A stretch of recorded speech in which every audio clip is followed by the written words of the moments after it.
La récolte s'annonce exceptionnelle. Et pourtant, Mahamadou Konaté est inquiet. Ce coton-culteur craint de ne pouvoir écouler sa production. Les sanctions nous créent beaucoup de difficultés parce que seulement 2% du coton malien est transformé au Mali. Le reste est exporté. S'ils nous sanctionnent, comment allons-nous faire pour vendre notre coton à l'extérieur ? Depuis le 9 janvier et les sanctions de la CEDEAO, le Mali est soumis à un embargo qui limite ses échanges commerciaux avec ses partenaires ouest-africains. Le coton est le deuxième produit le plus exporté du pays, après l'or. C'est une entreprise publique, la CMDT, qui se charge de l'acheminer vers les ports de la région. C'est elle aussi, et elle seule, qui achète le coton brut aux producteurs regroupés en fédérations régionales. On n'a pas encore ressenti les effets des sanctions, mais il faut vraiment trouver une solution.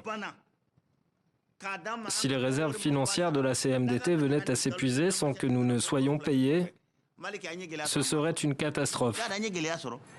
La CEDEAO a aussi imposé la suspension immédiate des transactions financières avec le Mali. Et seul un tiers de la production de coton de l'année dernière a été exporté avant que les frontières ne ferment. Des stocks importants attendent donc à Bamako. Les sanctions pourraient devenir rapidement très concrètes pour tous ceux et celles qui vivent directement ou indirectement du coton dans le pays. Il y a 4 millions de personnes qui travaillent actuellement dans la filière coton. Et le coton représente 15% du PIB national.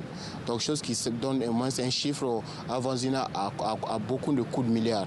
Il y a plus de 400 milliards de francs CFA qui tournent généralement dans la filière coton. Il y a une très bonne campagne. Et cette année, la production devrait atteindre des records, 820 000 tonnes contre moins de 150 000 l'an passé.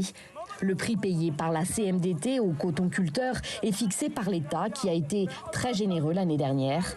Ce prix attractif a incité beaucoup de paysans à délaisser la culture du mil ou du maïs pour ce que l'on surnomme ici l'or blanc.